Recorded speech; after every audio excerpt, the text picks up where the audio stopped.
جھوٹ بولنا حرام کیوں ہے؟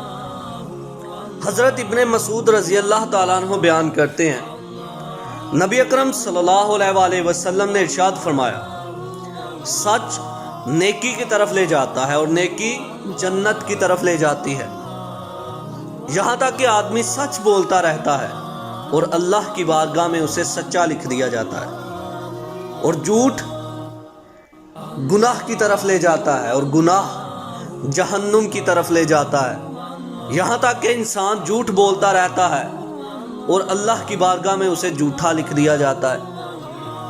آج اگر ہم اپنی سوسائٹی کے اندر دیکھیں تو ہماری سوسائٹی میں، ہمارے معاشرے کے اندر بہت سارے لوگ کثیر تعداد میں جھوٹ بولتے ہیں، نہ کاروبار میں برکت، نہ سکون، مینٹلی طور پر بھی ٹارچر ہو رہے ہیں، اپنے ضمیر کو مطمئن نہیں کر پاتے، اور اپنے کاروبار میں بھی برکتیں نہیں ہیں۔ ریزن اس کی کیا ہے؟ وجہ کیا ہے؟ کہ ہم نے جھوٹ بولنا شروع کر دیا۔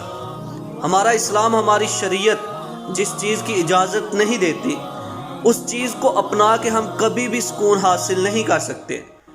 جھوٹ بولنا اس لیے حرام قرار دے دیا گیا کیونکہ یہ دھوکہ ہے، اپنے ضمیر کے ساتھ، لوگوں کے ساتھ، جس سے ہم کبھی بھی سکون حاصل نہیں کر سکتے، اور یہ ہمیں جہنم کی طرف لے جائے گا۔ اللہ پاک ہمیں سچ اور حق بات کہنے کی توفیق عطا فرمائے، آمین۔